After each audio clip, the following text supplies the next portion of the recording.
जय श्री राधा कृष्ण। कार्तिक मास महात्म अध्याय 26। कार्तिक मास में सूर्य उदय से पहले स्नान करना सभी जन्मों के पापों को नाश करने वाला और आरोग्यता देने वाला माना गया है। जीवन में प्रभाव बढ़ता है, आंतरिक आनंद मिलता है, इससे बुद्धि शुद्ध होती है, इरादे सुंदर होते हैं। सबको कार्तिक मास में कुछ ना कुछ शुभ कर्म जरूर ही करना चाहिए, क्योंकि पहले भी बताया है कार्तिक मास में किए गए किसी भी कर्म का फल हमें कई गुना होकर मिलता है। अच्छे कर्म करेंगे तो भी कई गुना होकर मिलेंगे और बुरे करेंगे तो भी कई गुना होकर मिलेंगे। तो इससे अच्छा है कि ज्यादा से ज्यादा अच्छे कर्म करो और अपने पुण्य को बढ़ाओ। अब श्री गणेश जी महाराज और अपने गुरुदेव को याद करते हुए कार्तिक मास महात्म का अध्याय 26 सुनते हैं। कल हमने कार्तिक मास महात्म के अध्याय 25 में कृष्णा और वेणी नदी की उत्पत्ति की बहुत ही सुंदर कथा का श्रवण किया था। आज हम कार्तिक मास महात्म के इस अध्याय में गोपा अष्टमी के विषय में जानेंगे। शुरू करते हैं। बोलो कार्तिकेय महात्म की जय, कार्तिकेय ठाकुर की जय। कार्तिक मास की पावन कथा सुनकर राजा पृथु बड़े आनंदित होते हुए बोले, ही ऋषिवर, कृपया करके कार्तिक शुक्ल अष्टमी, जिसको गोपा अष्टमी भी कहते हैं, उसका महात्म भी मुझे बताइए।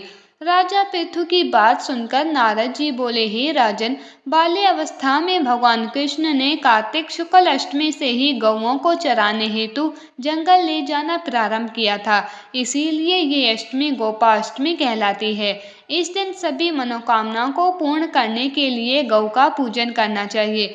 तदंतर गौ की प्रदक्षिणा करके गौ के पीछे पीछे कुछ दूर तक चलना चाहिए। श्री कृष्ण की परम प्रिय श्री राधा जी के नाम से विख्यात राधा कुंड में स्नान करके जो इस दिन श्री कृष्ण का पूजन करता है, उसके सब पाप नष्ट हो जाते हैं। गोपाष्टमी के दिन की महिमा का वर्णन करते हुए नारद जी आगे बोले, इस दिन सायंकाल गोधूलि के समय गौओं के पीछे पीछे चलने से सैकड़ों जन्मों के पाप दूर हो जाते हैं। इस दिन गौओं का दान करने से असंख्य गौओं के दान का फल मिलता है और गौओं की सेवा करने से परम पद की प्राप्ति होती है।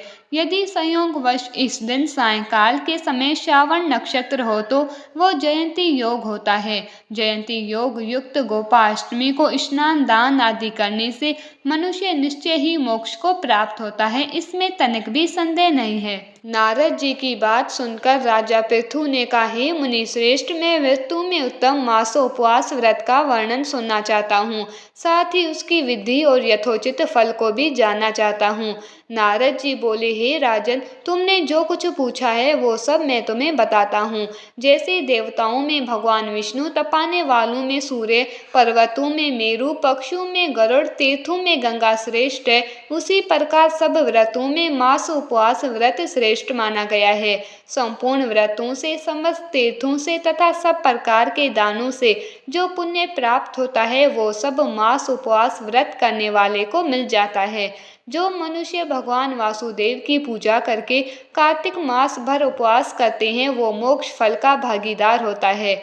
स्त्री पुरुष विधवा जो कोई भी इस व्रत को करे, पूर्ण भक्ति के साथ इंद्रियों को काबू में रखते हुए दिन रात श्री विष्णु के नामों का कीर्तन करता रहे, भक्ति पूर्वक श्री विष्णु की स्तुति करे, झूठ ना बोले, संपूर्ण जीवों पर दया करे, अंतकरण की वृत्तियों को अशांत ना होने दे, हिंसा त्याग दे, सोया हो या बैठा श्री वासुदेव का कीर्तन करे, फूल माला गंध धूप चंदन वस्त्र आभूषण और वाद आदि के द्वारा भगवान विष्णु को संतुष्ट करे, चंदन मिश्रित तीर्थ के जल से भक्ति पूर्वक भगवान को स्नान कराए।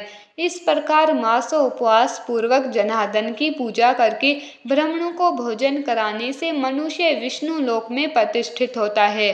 व्रत समापन में ब्राह्मण को भोजन करने के बाद हाथ जोड़कर प्रार्थना करते हुए कहे, हे द्विज श्रेष्ठ, इस व्रत में जो कोई भी कार्य मंत्रहीन, क्रियाहीन और सब प्रकार के साधनों और विधियों से हीन हो, वो सब आप लोगों के वचन और प्रसाद से परिपूर्ण हो जाए।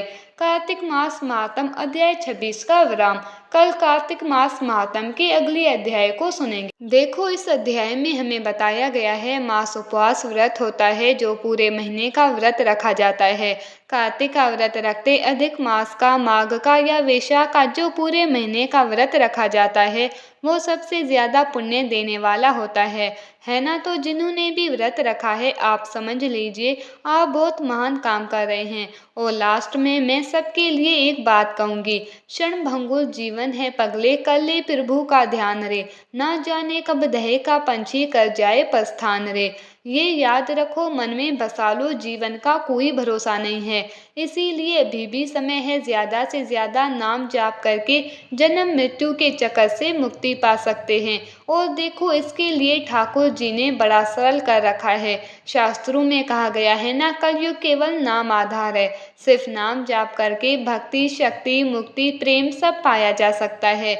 इसीलिए हर समय हर पल हर सांस के साथ प्रेम से मन से भाव से जाप करते रहो। हरे कृष्ण कृष्ण कृष्ण हरे हरे, हरे राम राम राम हरे हरे।